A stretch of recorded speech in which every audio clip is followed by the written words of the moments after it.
Hi, I'm Donna Wilder. And I'm Janie Donaldson. Welcome to Quilt Central, where we celebrate quilting and everyday living.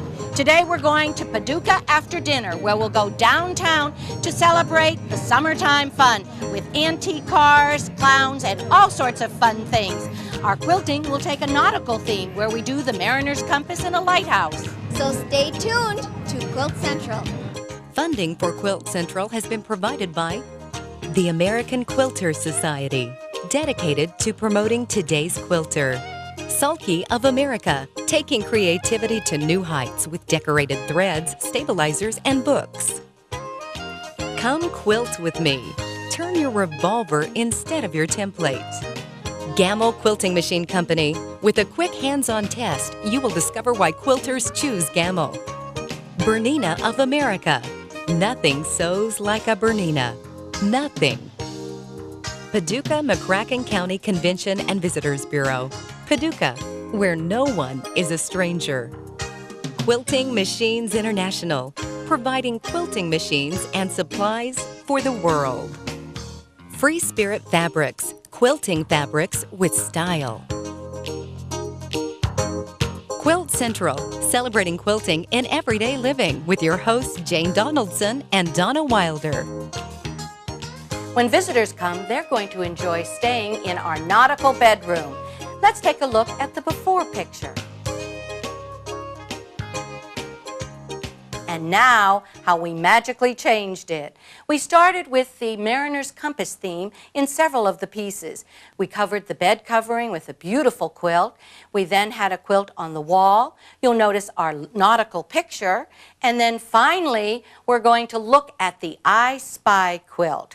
This one features all sorts of nautical themes, and my guest is going to show us how to make it. My guest today is Pat Yamin. Pat is the owner of Come Quilt With Me, that manufactures quilting tools. Welcome, Pat. Thanks, Donna. Thanks for asking me to be on your show. You also designed the pattern I did. Spy, is that correct? Yes, and it's a great simple pattern that everyone can make one. I'm going to show you how easy it is to make. How do you determine what fabrics to use for this? Well, Donna, you can see I've been collecting fabric for quite a while. I trade fabric, I borrow fabric, and I also look for fabric which has a nautical theme to it. This is going to be the fabric that I'm going to be using for the backing. Okay. This collection are like a small little fish, and I wanted to have a nautical theme, so I'm using a variety of different fish or anchors. So you either can have a repeat of the design, or you can fussy cut and get a particular design, such as these two lobsters here. So you can go either way. It's just really fun, and actually it's very addictive, because once you start making them, you make tons of them and you get them to your family and friends, and it's really good for an exchange for a quilt club also, if you belong to a quilt club. It's sort of like a sampler quilt. I mean, you know, where you have all sorts of scraps of fabric. Right, a charm quilt or a scrap quilt. Right. So it's really easy to do and quite simple. What I've done, Donna, is I make the templates. They're clear plastic, and what's neat about them is that the slots are in there for you also. So for people such as yourself who take a lot of trips and want to do hand piecing, the slots are there, and a mechanical pencil fits in there, so you can mark it if you want to do hand piecing. Oh, so you have your 1/4-inch seam allowance already incorporated in each of those. Yes, ma'am. Good, good, good. The other thing I've done is that when you buy templates, most of them have like a brown paper covering on them. You just take a pin, pull that back, so what you want to see is a clear acrylic template to use, which is nice also, because then you can center your design or center your image. Over here. Now, one thing I noticed is that you have a couple of aids to help you working with the templates.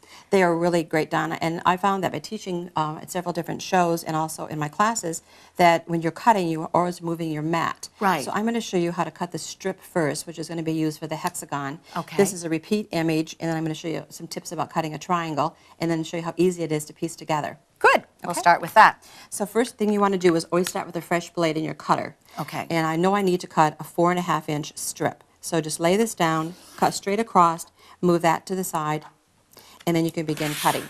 And then what you can do is take your hexagon, put it down. Now, what do you have on the bottom of those? Oh, Donna, those are on the back, are little sandpaper dots that you can find at your quilt store or at a craft store. It prevents the template from slipping when you put it on the image. And the other little tip I have is I have a little suction cup, which you also can find at a craft store or at a hobby shop.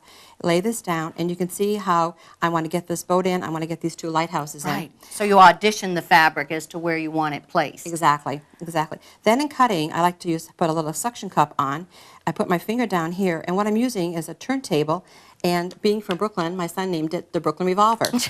So I'm going to be cut back, I'm going to cut straight across, I'm going to be getting rid of that, and then I'm just going to turn it.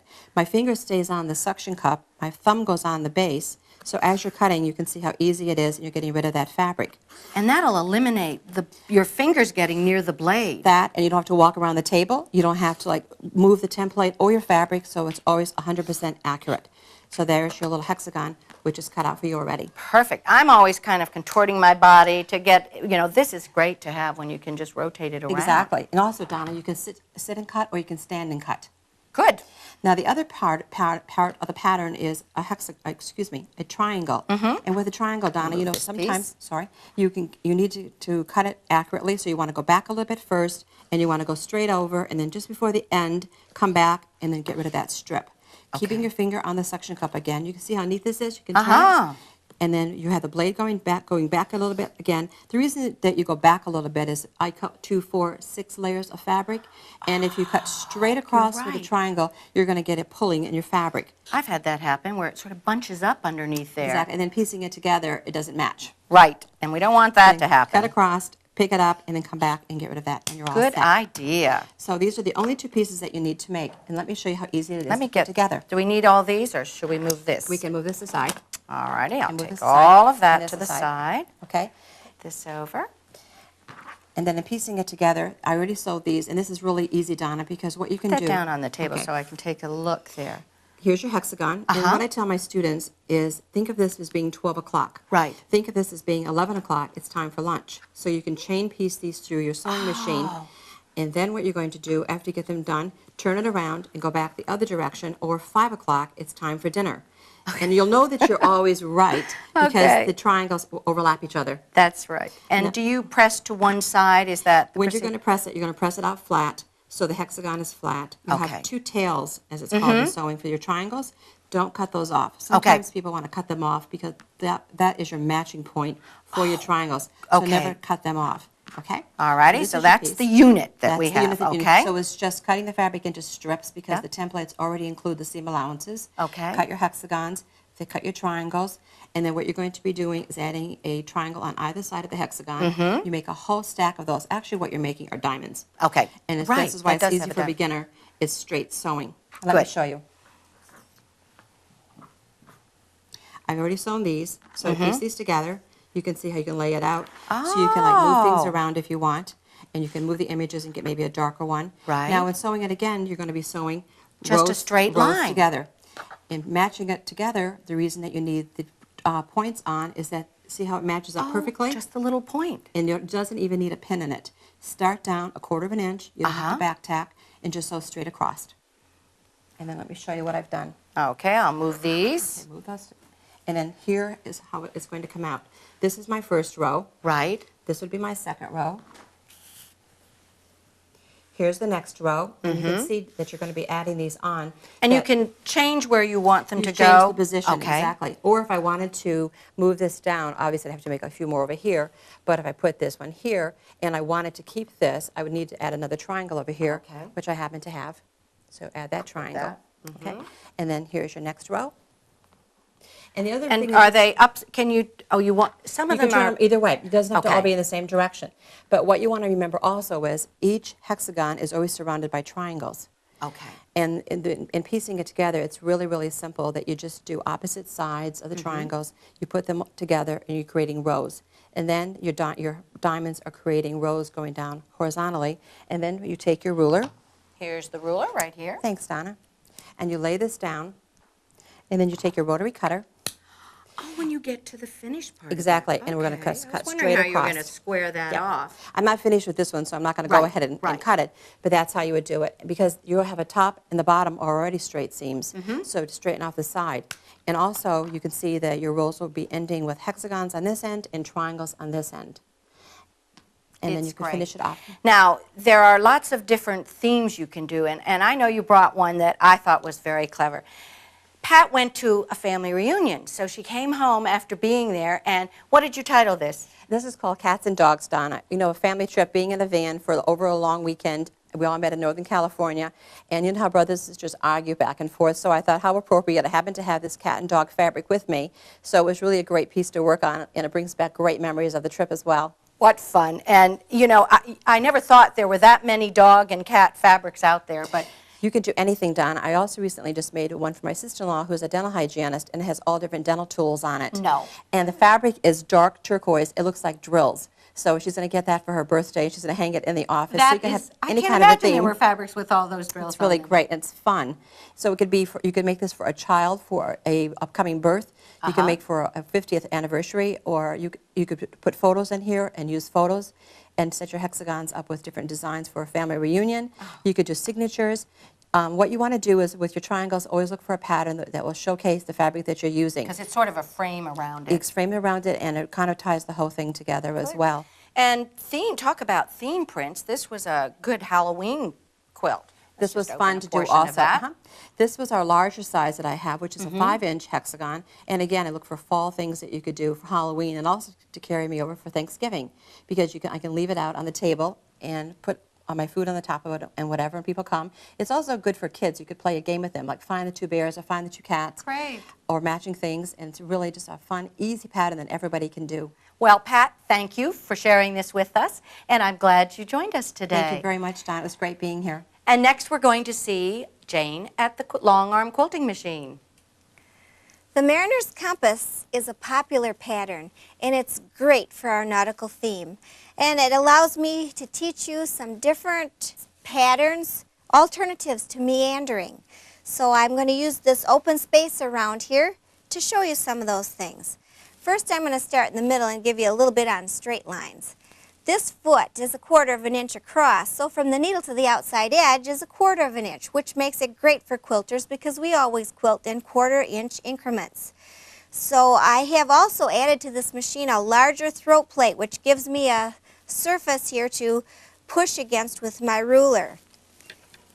I'm going to use this little ruler, which they call the GamGuide. And if I measure real close here, I'll get pretty close to 1/4 of an inch increments. And if I wanted to use the large one, I can actually run right down by wedging that long ruler right behind the foot. And I really enjoy the straight line look against the curved lines because I think that sets it off. So I'll set this over to the side so I'll be able to start my thread in the freehand area. I'll bring up my bobbin thread here so I can clip off from the top, which makes it real nice because I don't have any loose threads on the back. And I'm going to start right here, and I'm going to show you what we call the letter C pattern, which is the letter C, and it starts out small, and you echo it, and it grows a little bit bigger each time. So this letter C, a little bigger and a little bigger. Here it is a little again. And then I kind of look for an inverted area where I can grow another one out of.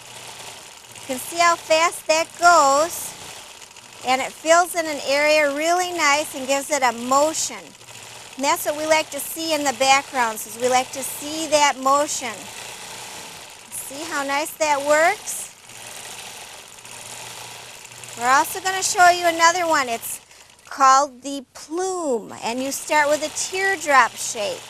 And you put some loops, or I call them whoopties, on the outside, and you can echo that, still using the 1/4 of an inch foot to kind of guide how far out you are. Looking for another inward niche where you can start another teardrop. And it doesn't matter where you start as long as they kind of grow one from the other one. I'm going to do a third one of those so you can kind of see how they grow out of each other and make for a great fill-in pattern.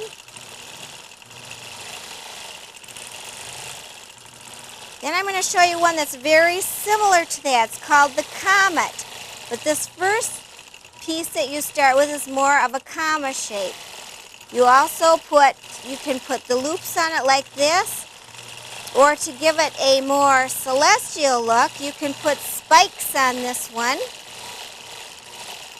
And according to how you twist or turn it, it will have a real neat comet-like look. There's one going the other way. And I'll put spikes on this guy's back.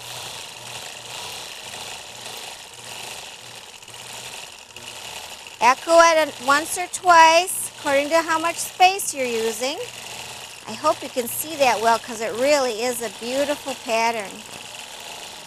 And here I'll just throw a little rose in there because a rose is a neat one and it also grows out of itself.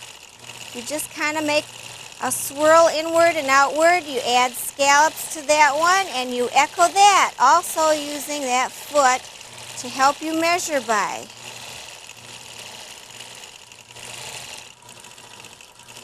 Okay, I'm just going to finish up that rose, but I thought that you should see that because that is a beginner thing and it really does look professional.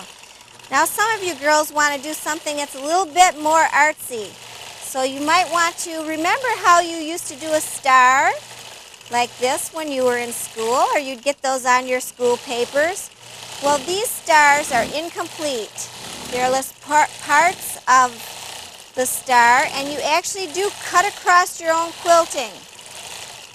And this is called a geometric, and it makes a piece look very artsy. There's no right and wrong to it, so you really have an artistic looking piece with just using portions of the points of the stars.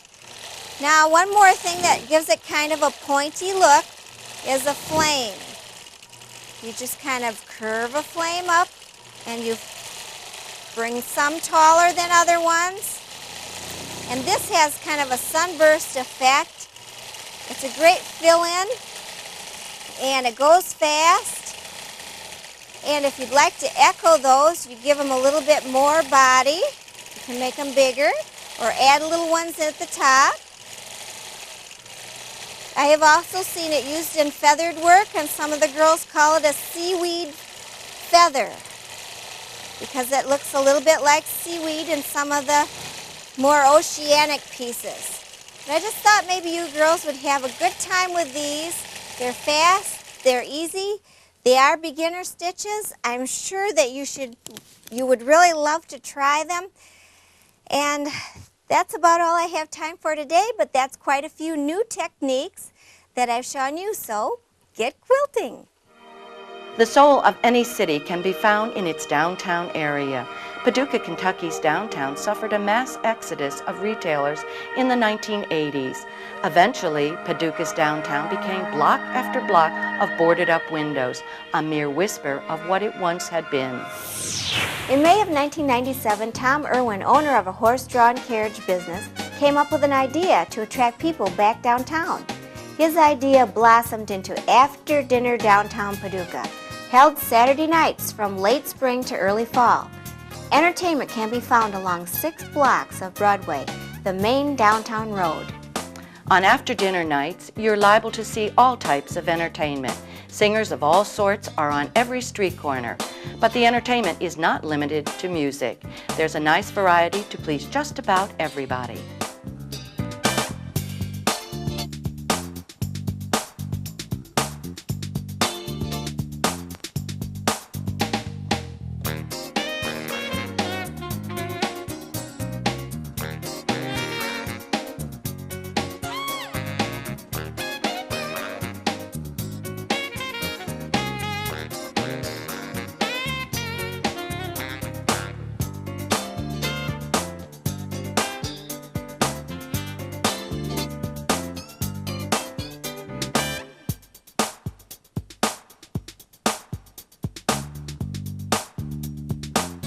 The After Dinner program is a real boost for downtown Paducah's restaurants and retail businesses. Along with other urban renewal and revitalization programs, Paducah's downtown has made and continues to make a comeback. Is there anything better than sharing a warm summer night with friends and family? There's a real sense of community here, a place where no one is a stranger. And should a breeze from the Ohio River start to cool you too much, you can always wrap a quilt around you. After all, Paducah is Quilt City, USA.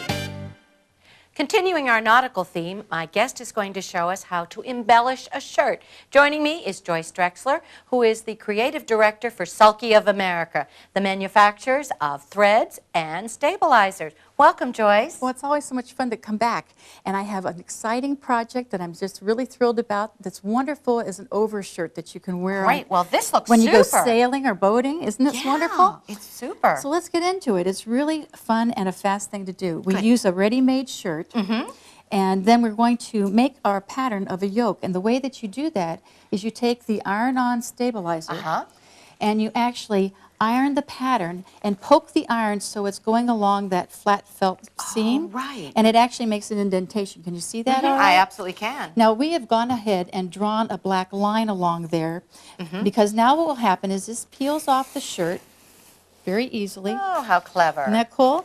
And I have one over here that just cut it out you and just you're ready. cut it out and you're ready to go. Now what's also great is you can see through it, so you can audition where you might want to, what you might want to feature in your yoke, which is really cool. And that's what we're doing there. And what's also great is that then it irons back on. It's a reusable iron-on. Oh, good. Now this is not an interfacing, this is a stabilizer. So it doesn't leave any residue. And what I'm doing is ironing it to the front of the fabric, not the back. That's because I'm using it as a pattern. Now I did that and then I cut out, leaving a 1/4-inch seam allowance. Okay. Because I'm going to turn that under. Good. And we have an example over here. I'll slide this over.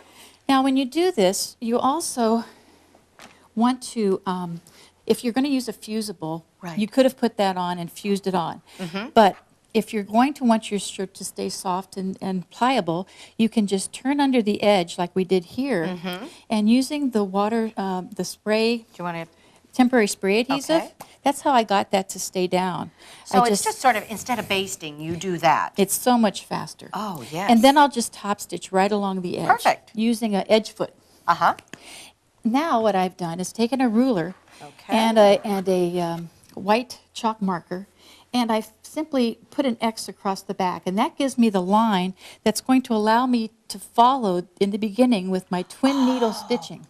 So you don't need to mark anymore once you get those center points. Once you have that on there, then what you're going to do is put that under the machine, and of course have this twin needle on, and it's going to make the little ridges as you're stitching. So you start on this line, and then you're going to go over as far as you want, an inch, Right. a half inch, whatever you want your little boxes to look like. And we like to do it on the Diagonal. diagonal. That's Yes. it. Thank you. Now I have a couple of shirts to show you. Good. Now you would do this to all the different yokes on your shirt. And that's what created this crosshatch The sort of crosshatch quilting. effect, and Let's that's- take a look at a few of the others. Yeah, I want to show you what other threads would look like. Now Isn't that this is great? that sliver type of metallic thread. Yes. To get that raised look though, Donna, all you have to do is tighten your tension on your machine. Okay. And it really makes it raise up like that. It looks almost like there's a cording behind it, doesn't Exactly. it? And what a way to jazz up just a denim shirt. Now, does this make the shirt smaller if you do? It's just slightly smaller, Okay, so you- it's good to buy a larger size. Good. Now, another thing you can do is embellish your fabric before you put it on the cuffs or on the yoke as well. Right. And this is the actual applique that's on the shirt your that I'm shirt, wearing. yes. And what I wanted to show you just quickly here was how we managed to get the applique in place with the rocks. This is just a rock fabric. Can you see that? Yes. In order to get the little rock effect, I traced the design onto the water-soluble stabilizer, and I had temporarily adhesive down while I did the stitching over it. This is just to show you how you would get those lines. You do it with And straight that stitch. holds the fabric firmly and feeds it into the machine without bunching. No and problem. That's great. And then to get the little birds, if you draw a little bit of the design, you know where to place the little birds that are yes, flying. right there. I see little them. zigzag birds. Great. And that makes it really easy. But on this one, we also added a little piping around the edge just to add a little extra effect. And I have a couple other little shirts here to show you. This one features embroidery if you have an embroidery machine. Same thing with this one. Look at that. Well, as always, you've got great ideas, clever things to do, and I want to thank you for joining us. Oh, thank you.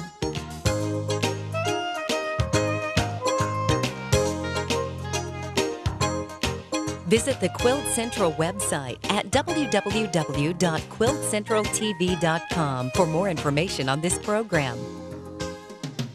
I just love the nautical theme. We see so much of that in decorating today. And it's interesting how each one of our guests took a different approach to it, but brought together all the elements of the lighthouse and the mariner's compass. And if you like this type of decorating, join us next time when we show you how we use the dolls. See you then on Quilt Central.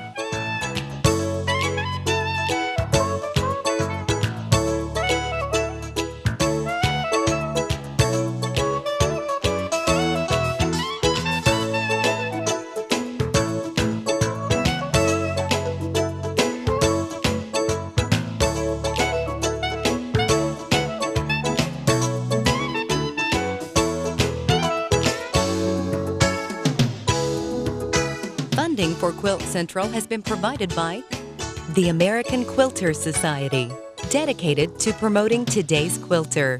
Sulky of America, taking creativity to new heights with decorated threads, stabilizers, and books. Come Quilt With Me. Turn your revolver instead of your template. Gammill Quilting Machine Company. With a quick hands-on test, you will discover why quilters choose Gammill. Bernina of America. Nothing sews like a Bernina. Nothing. Paducah McCracken County Convention and Visitors Bureau. Paducah, where no one is a stranger. Quilting Machines International, providing quilting machines and supplies for the world. Free Spirit Fabrics, quilting fabrics with style.